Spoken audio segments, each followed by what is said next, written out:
Hi everyone, my name is Beth, Head of Growth at Wolfgang. I'm standing in for Roisin today, who couldn't be here, but I am joined by Jack and Raven from our social and creative teams. I will say, I swear we did not plan to wear the same outfit today. We are all in white, but I think it kind of works. We have a colourful wolf in the background, so hopefully it's adding a splash of colour behind our sea of white. But look, thanks so much all for being here. We're delighted to see so many here for our Hook, Hold, Convert webinar. We're going to be showing you today the Wolfgang way of social creative and how we're driving not just engagement for our clients, but also real business impact. So we're hoping by the end of the webinar, you'll all be buzzing at the opportunity for your own brands. And I will say that we will have a Q&A at the end. So if any questions pop up as you go through it, just pop those in the chat and we will get to as many as we can at the end. But yeah, I think we are ready to get going. So when it comes to online content these days, we really are just talking about short form video. Whether that's jumping into your YouTube app, into Instagram, into TikTok, you're immediately met with a large stream of short form video content in your feeds. There really is just so much content, and it's become almost a battle for the user attention now across social. And for brands and advertisers, this has meant that the barrier to entry when it comes to video production has lowered somewhat in line with the evolution of the platforms.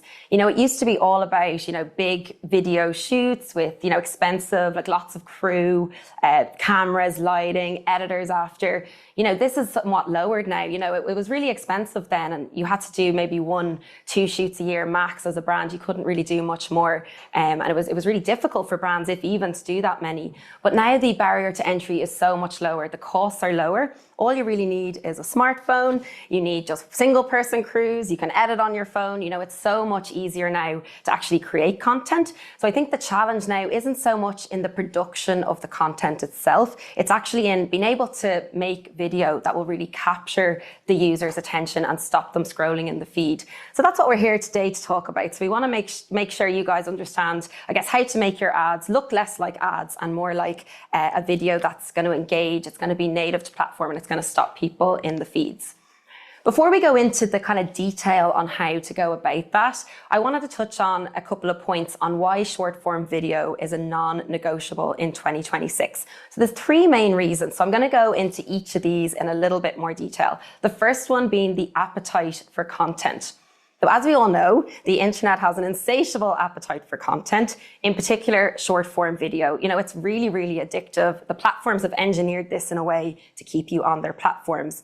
When you look at average daily usage on TikTok back in 2020, it was 38 minutes. That's gone up to 58 minutes in 2025. And that's mad when you consider that back in 2020, this was COVID years. Like, this is when you were just sitting at home with nothing better to be doing on your couch but scrolling through your feeds online. So the fact that this has gone up even more since then, and it's going up again in 2026, just shows the impact that this is having on our lives. It really is changing the world. It's changing the way we cook. I know I myself go on Instagram a lot more now to look at recipe ideas. It's influencing the music we're hearing in the charts. It's even influencing how TV is being made. It's now being made in a much more, mobile first way so that you can watch your favorite shows on the go. But more importantly, I guess, for us as advertisers and you as brands, is that it's changing how potential customers are buying and researching product and services online. It used to be that we would run just video content at the real awareness upper funnel stage of a buying journey, and we'd run kind of more product static type ads at the bottom of the funnel. But now it's brilliant. We can leverage video across the funnel, from awareness, consideration to action. Users are really used to now shopping through video formats. When you think of the likes of TikTok Shop, the main format we use there in those campaigns is video.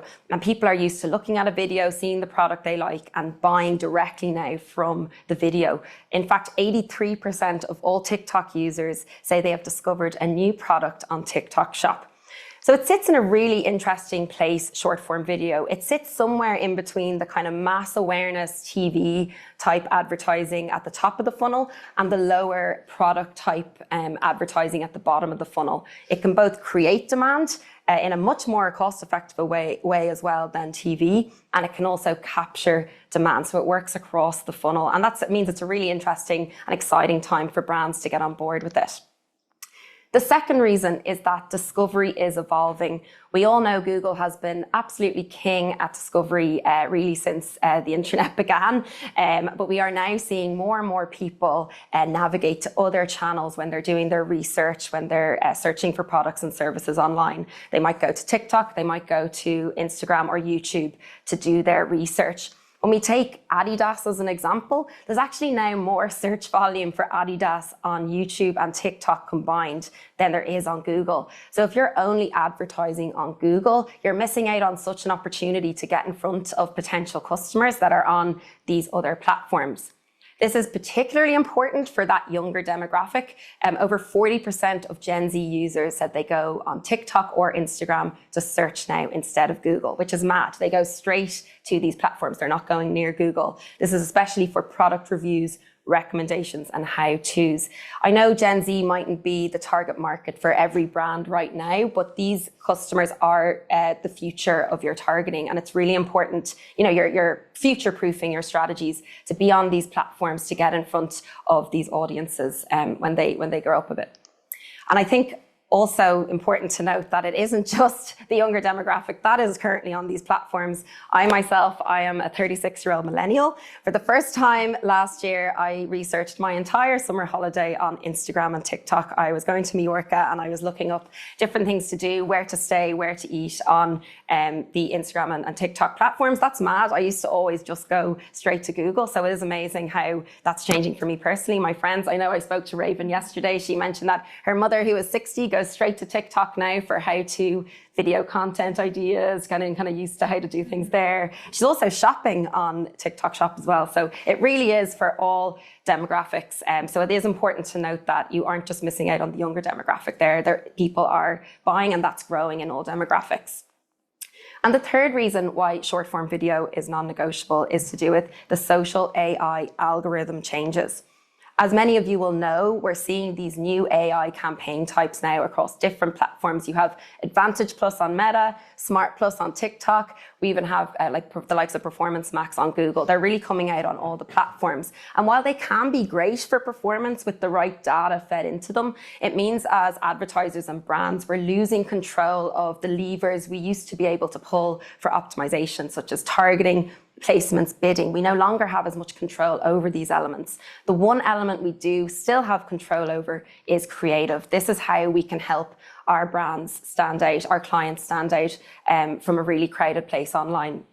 This is actually particularly important as well, because I'm sure many of you know about the Meta Andromeda update, which came in late 2024, which means that the algorithm now requires lots of different video variation, creative variation in these AI campaign types to be able to optimize effectively. They will split test these videos against your different audience segments, demographics, figure out what's working best, and then they will actually optimize, then use that creative to optimize. So it's really important to have lots of different creative now in these formats. And that's really challenging actually for brands now to keep on top of the quantity that's needed there. And I guess that's where agencies like ours do come in to help brands with their in-house teams getting the volume that's needed on a monthly basis for these campaign types.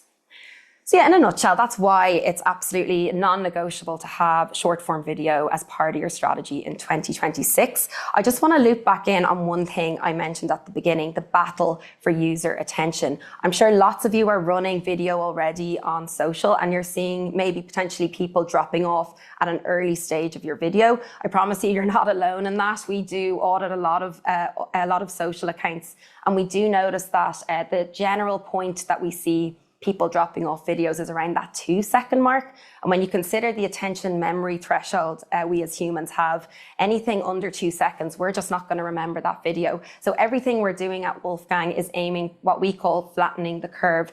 So we're going to catch people early on, but we want to make sure that we're actually holding the user's attention throughout the video and we're retaining those users to the end. That's what's really driving the social performance we're seeing today.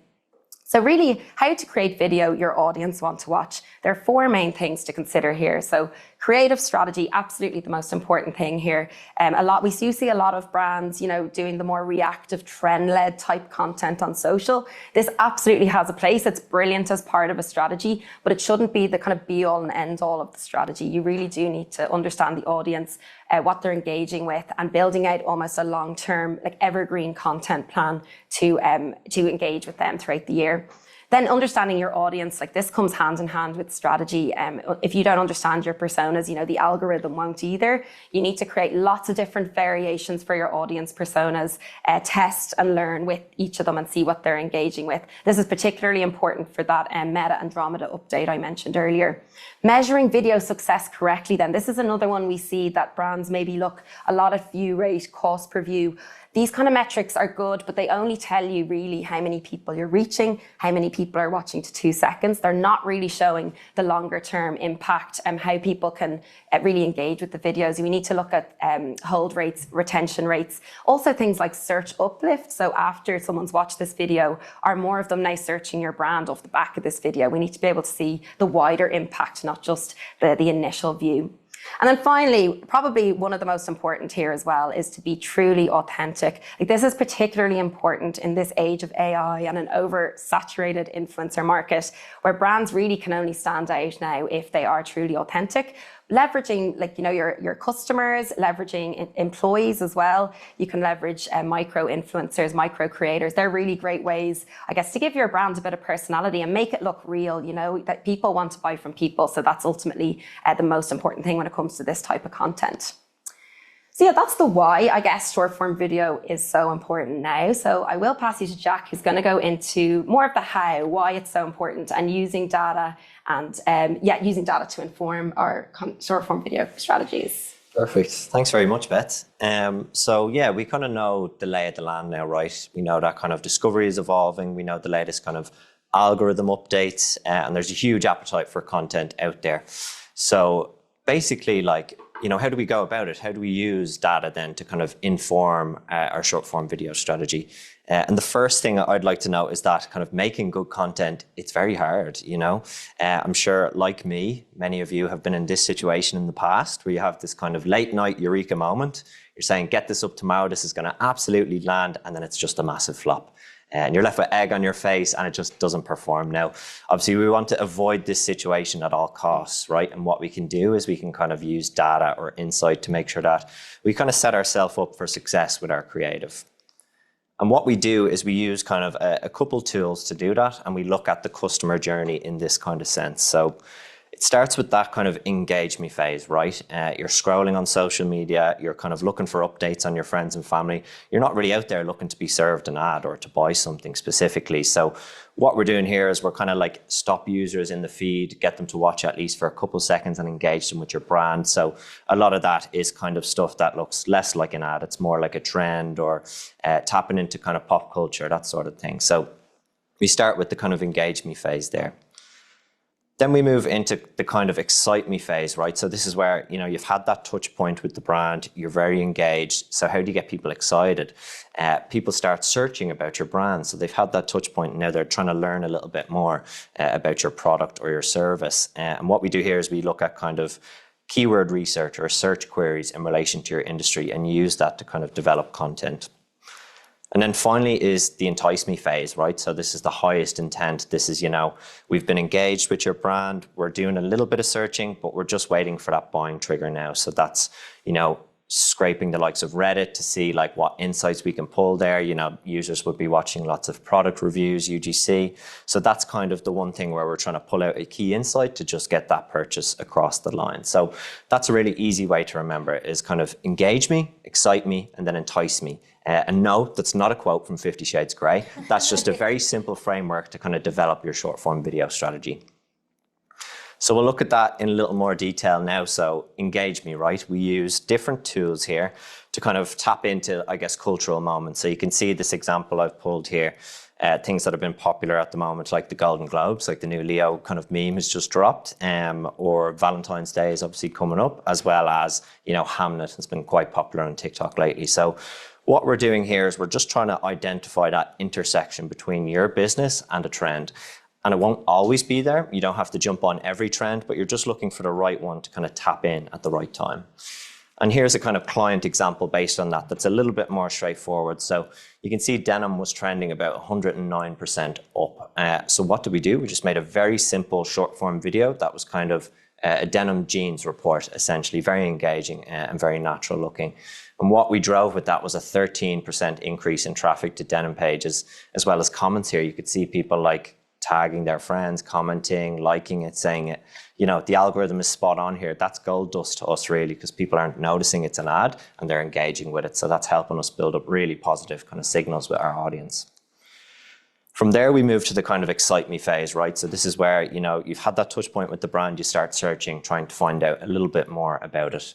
So you can see this example I pulled here for weight loss. Now, we can see the trend over time, how it's going, is it popular, as well as the specific questions people ask. And occasionally this kind of brings up some interesting ones, such as this. So can crying cause weight loss, which is currently up 57%, believe it or not.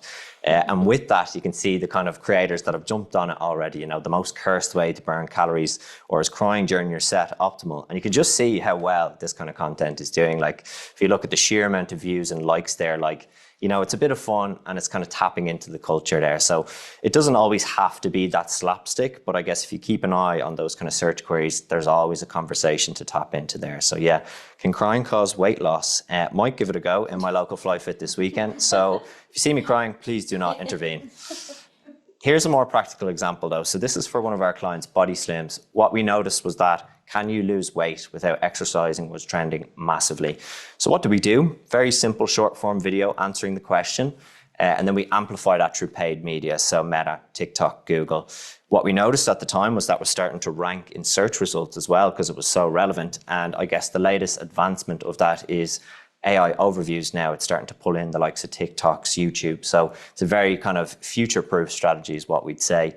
And with that came a 41% brand search uplift too. So we know that people were kind of engaging with those videos, but going back to search to find out a little bit more about the business. And then finally, we have the kind of entice me stage, right? So this is where we would use scraping and sentiment tools to kind of pull insights on your audience. So think of like Reddit, Quora, different review sites. We can get a lot from those kind of websites. We had this for a client. So they're in the wood flooring industry. And what we noticed looking at our creative dashboard is that their hold rate was just consistently on a kind of downward trajectory. We were running these TV style assets that you can see on the left, and it just wasn't retaining users. It wasn't giving them enough information or engagement to kind of stay on for the kind of course of that video. So what we did from there was we just optimized for attention. So we used our kind of custom GBT tools to kind of scrape Irish and UK subreddits and pull out kind of the like trending topic clusters basically for wood flooring. So you can see there on the right hand side, you know, cost and pricing concerns or choosing the right product was the most popular one, for example.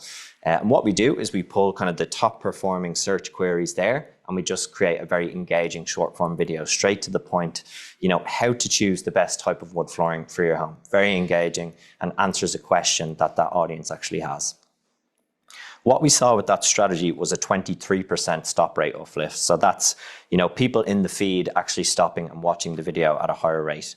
Hold rate, which was the main thing we were trying to solve with this creative, went up by 51%, as well as completion rate, that was up 108%. So people were actually watching through to the very end more so than they were before.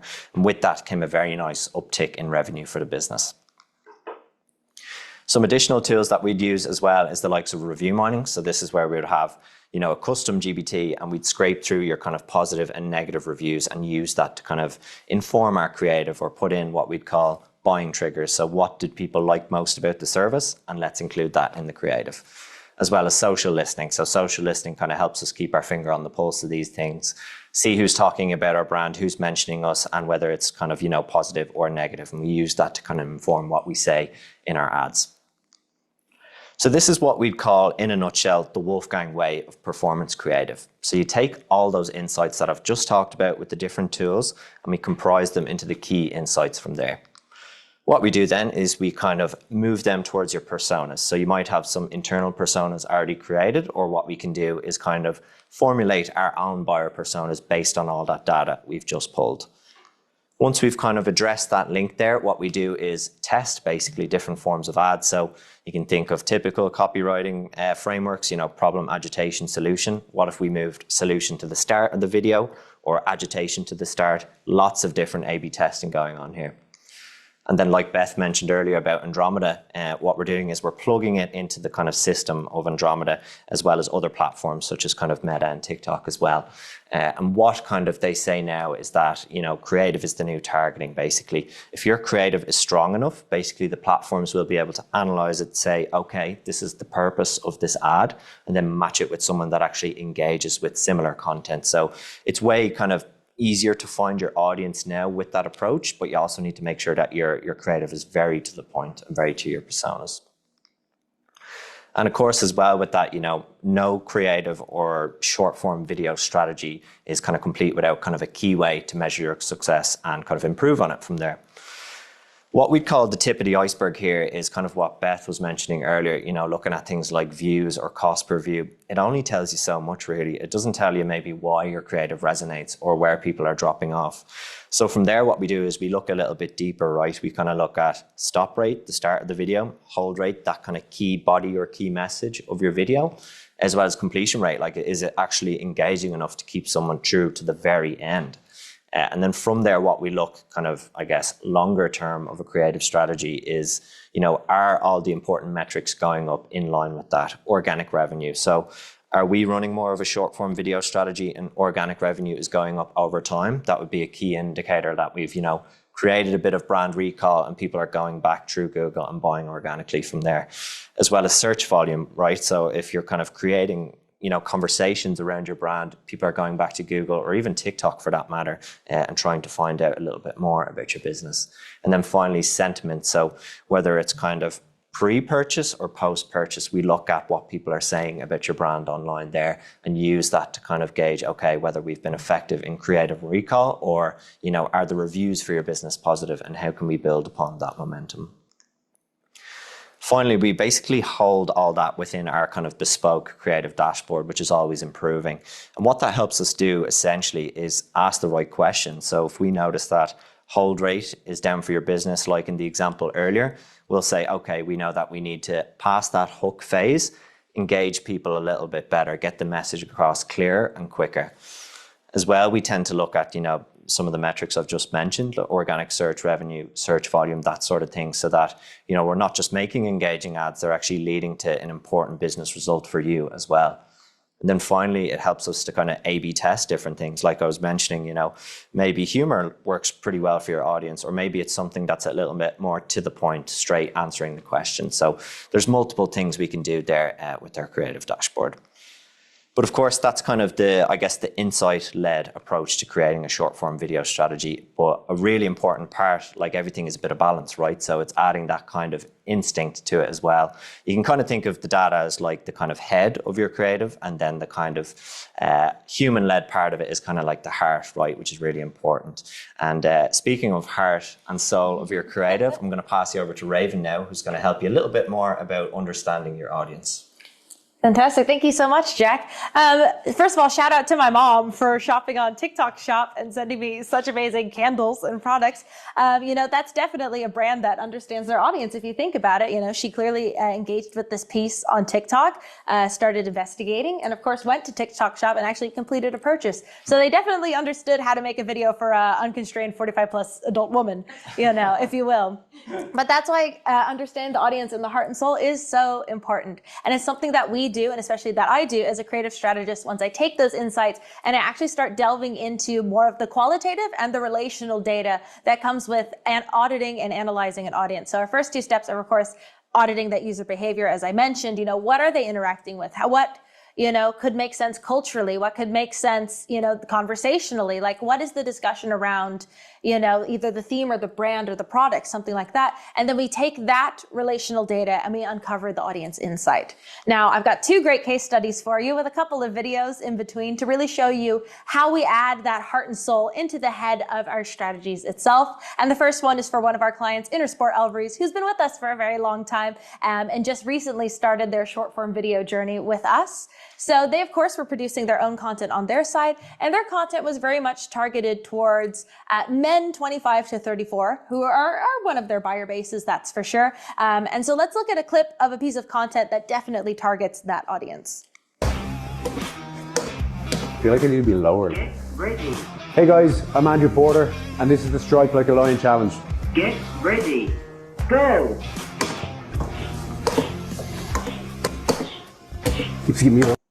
Fantastic. Andrew Porter, punching things, rugby, very much oriented for that audience. Now, this audience is very much important to Elvery's buyer bases, but it's actually not their largest buyer base. See, if you were in the audience, I would say, does anyone have a guess who the largest buyer base is? But I'll just give you the answer now. And that would be women 35 to 44. Essentially, their largest buyer base are these women who typically are either, doing something for self-improvement, whether that's joining a new sport or their own sporting careers, or shopping for their family. So making very large purchases for their children, their husbands, anyone who's participating in sports and needing sporting goods. Great. So when we start looking into our largest buyer base, we ask ourselves, what content are we making that really targets them?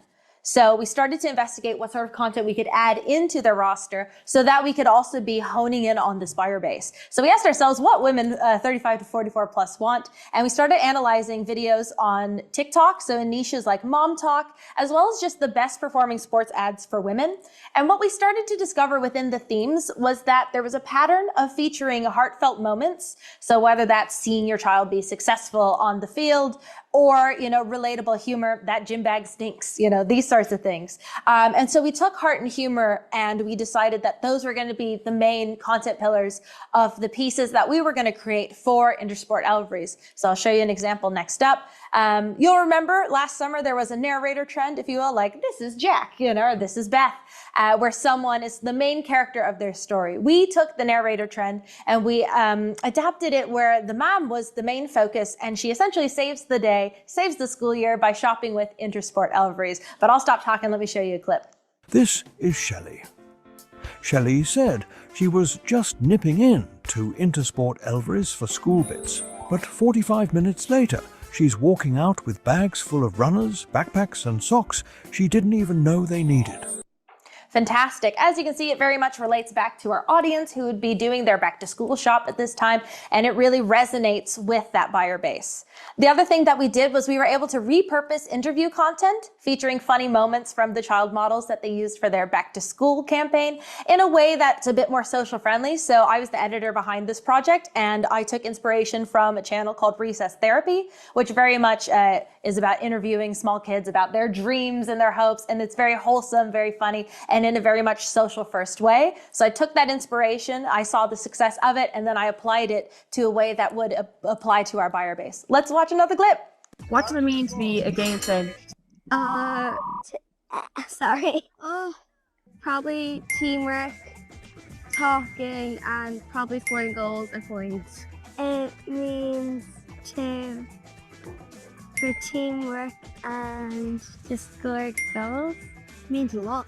Just being a star of the pitch, it means a lot, really. You're down 1-0 and last play of the game, you kick the ball out up to the attacker and you go score. That means a lot. I play anywhere really well, wherever I'm told. But as you can see, it's a really, kid-friendly, very, it's very focused on our buyer base as well, just featuring these funny moments, these sweet, heartfelt, and humorous moments from the kids themselves. But what impact did this have? Well, we were able to, when A/B testing against Elvery's original videos versus our edits, we were able to notice immediately that the Wolfgang videos were actually catching more of that audience. So we were grabbing more people in the initial first 3 seconds of the video and really holding on to them more than the original as people were watching the video and actually engaging with them. And this additionally impacted the hours watched because people are really engaged with these videos and really sticking with them until the very end. So that shows that there's an additional 80 hours watched at 100%, which is fantastic for something like brand recall when they're actually engaging with that content.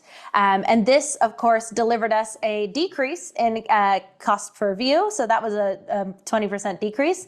And then around a 40 to 50% increase in hold and retention attention. So that's fantastic. That's something that we really want to see, of course. And it shows that how when you tailor your content to the buyer base that you want to target, you actually can get a lot of fantastic results. Now, I always tell clients that not everything is set in stone. These sorts of strategies are always living. So if we look at someone like one of our new clients, Tullamore Dew, they came to us, we figured out who their best buyer base was, and we started looking into sentiment analysis. And again, what relationally do people want to see? So when we look at their largest buyer base, it would be United States visitors who are coming to visit Ireland on holiday. So when we explore what they're looking for on their holiday needs, two things stand out immediately. One being that they want to feel the character of the place or people. This is the land of Cadmill Fáilte anyways.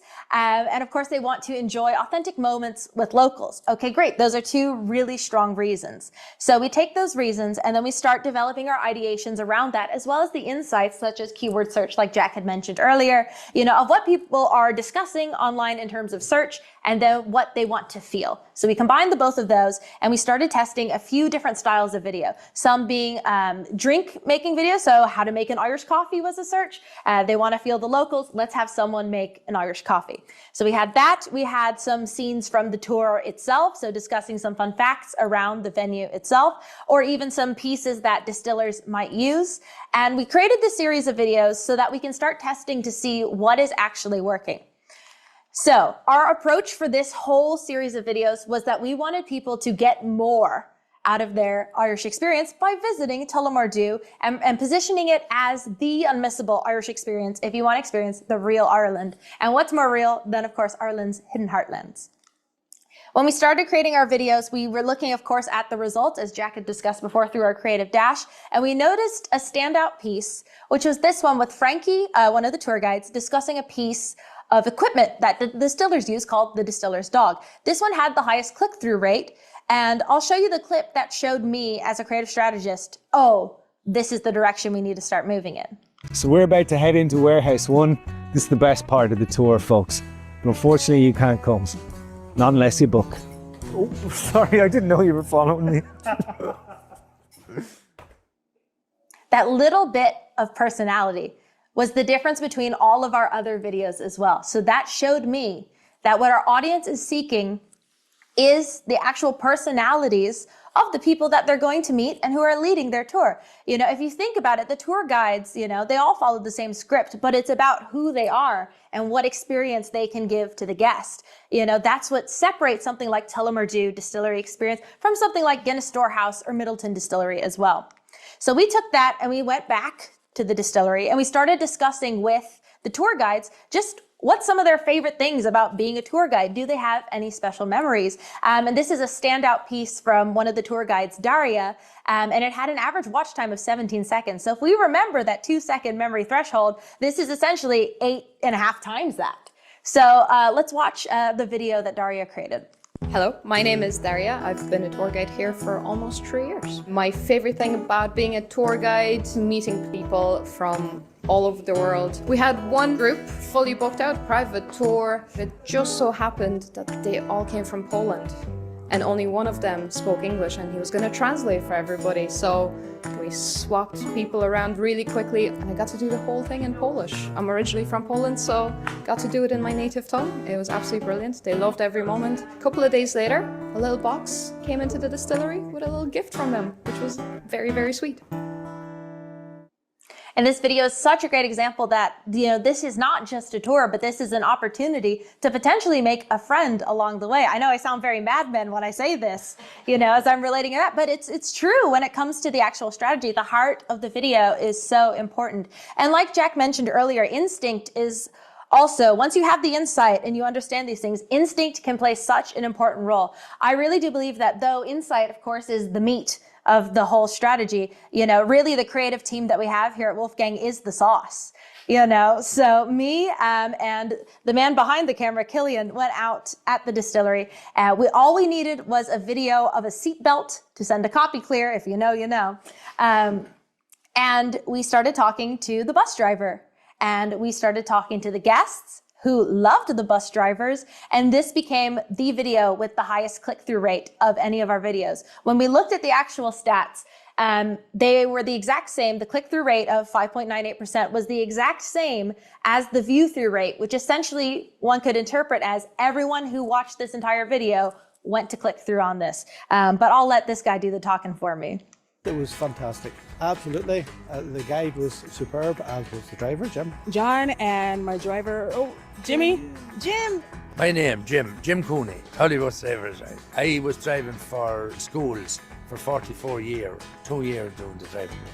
I like it, and I tell you, the people that you're meeting, like coming from Australia, America, all over the place.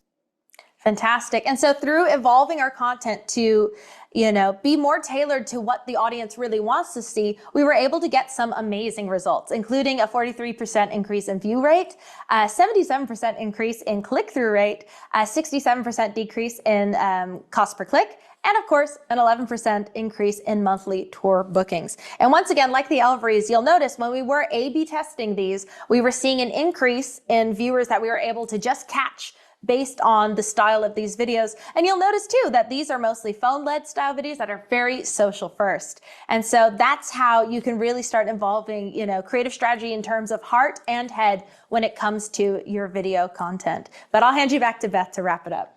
Thanks so much, Raven. Yeah, so in summary, as we showed today, short form video is a non-negotiable in 2026. Your campaigns just simply won't perform well now without it. And probably one of the most important things we mentioned today is that you need to develop a short form video strategy. While kind of ad hoc and trend-led type content can be brilliant within a strategy, it's really important to understand your audience and kind of set out some long-term goals with them in mind as well, with like evergreen content essentially to kind of go alongside the trend-led content. And then finally, constantly A/B split test. Like this is so important with the likes of the Meta Andromeda update we mentioned earlier. It's really important to have creative variation and see what's resonating best with your audience essentially. And when it comes to measurement, looking past that first 2-second view rate, instead of just looking at who's looking immediately at the video, who's holding and retaining, who are we holding and retaining to the end of the video is going to really show what we can do in terms of real business impact. But that's it to summarize everything. And thank you so much all for coming. If creative is on your roadmap for 2026, please don't hesitate to get in touch. I'd love to talk to you. You can reach out to beth@wolfgangdigital.com, my own email address. I'd love to set up a call to discuss your plans for 2026 and beyond. So yeah, we're going to go on to some questions now. I'll just pick up the laptop here. So we mightn't have time to get through a lot of these, but we'll get through as many as we can, and we can set up calls if anything isn't answered for afterwards. So we'll start with the first one. So what can you do if you don't have any employees who are comfortable being in videos? So Raven, I might give that one to you. Yeah, no problem. Fire them. Send them away. No, I'm kidding, of course. Everyone is entitled to their own privacy. A lot of the times we have clients whose staff, are maybe not as comfortable or not as camera ready, and that's totally okay. So there's a couple of options that you can do then. The first would be maybe to try some faceless UGC style video. So that's essentially not showcasing any, distinguishing marks, including your face, but could be very hand-based maybe. So like for some of our recipe videos, we've used our own hands where we're cooking something, and it's still very platform native and still, very user-friendly as well. Another thing that we've done as well is we use the Meta glasses a lot of the time to get those beautiful POV shots. So it's still a very visually interesting video without needing to, feature someone's face in its entirety.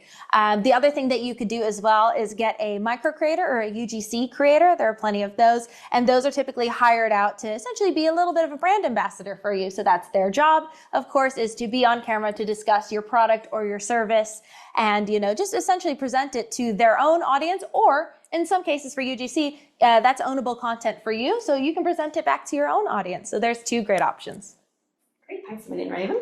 Okay, the second one here, you mentioned that creative is the new targeting. What does that mean in practice for brands that are used to relying heavily on audience targeting and media controls? So I might pass that one to you, Jack. Yeah, sure. So I guess that would have been more of the traditional way of doing things, right, is kind of setting up very clear demographics and interest targeting. Whereas now with all these kind of AI campaigns, think Advantage Plus, think Smart Plus, Performance Plus, they kind of act more like matchmakers, right? So you can go a little bit broader with your kind of machine learning campaigns And based on the engagement signals of a user, basically it's able to match and find that user a lot quicker and a lot more efficiently. So that would like reduce your kind of cost per click, reduce your CPM. So you can kind of maybe forego some of that very strict targeting so long as your creative is really on point. But like, of course, we'd recommend testing that first instead of kind of diving straight into it. But yeah, that's why people would say that. Yeah, makes sense. Thanks, Jack. And then another one here. How do you balance trend-led content with staying on brand, especially for more established or regulated brands? That's a good one. We get that one quite a lot. Yeah. Maybe Raven, you take that Yeah, one. for sure. So something that I always recommend to clients is to do about a 75% evergreen to 25% trend ratio. Just something that we're seeing in general, as well as that just jumping on a trend is pretty much, out for 2026, So any sort of that kind of like meme-ish style content, or just doing a trend for the sake of doing a trend, it's not looking hot for your strategy in 2026.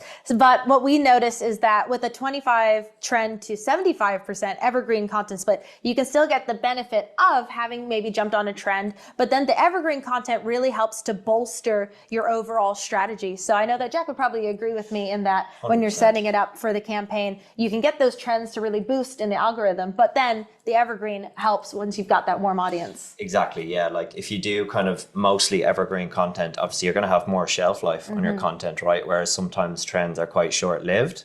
So you'll get more basically out of evergreen content than you would just constantly chasing the next trend. Exactly. So it's a little bit of a both balance, if you will. Okay, great. Thanks. We might have time for one more question. What is the optimum length of a short form video for TikTok, and does short form video work on LinkedIn? I don't know which of you wants to take that one. That's such a great question. So I would say, just from the creative perspective, is, we tend to want to go below a minute for sure. So otherwise it can be a bit long form and it's a bit harder to get through. Typically what I recommend to my clients and when we're working is we try to actually stick around like a nice 25-second sweet spot. So it really kind of works for a sting, and it does show us, when people are dropping off as well, which is something that we notice within our creative dash. And that helps inform how we're actually going to structure the content next time. But I would say actually the 25-second sweet spot, or around 30, is one of the best ways to do for TikTok. As for LinkedIn video, it's incredibly popular now. I've noticed with LinkedIn video, it tends to be on the longer side. So I would want to investigate that a bit more. So I do think that there is some crossover in terms of content that could be on there. But whereas with like a Reel and a TikTok, there's a lot of crossover, LinkedIn would have to be something I would need to explore a bit more. Yeah, it's a slightly different audience, I'd say. Like with LinkedIn, people want to see like stats, analytics, results, like things that are very like graphic kind of based, I'd say. Like what's been catching my attention on LinkedIn recently is kind of podcast clips. So like that's something that does well across the board, but that seems to be the kind of next iteration of short form video on LinkedIn specifically. Good point, yeah. Okay, go on. We have time for one more. Yeah, absolutely. Yeah, take us one more. Okay, this is a good one as well. So can you remind me what the tool was that showed the uplift of retention, conversion, etc.?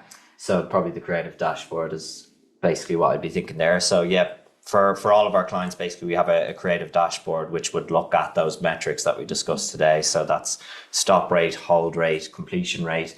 And within that, we'd look at kind of those revenue metrics at the same time. So that's available to all of our clients. So 100% we can support you with that.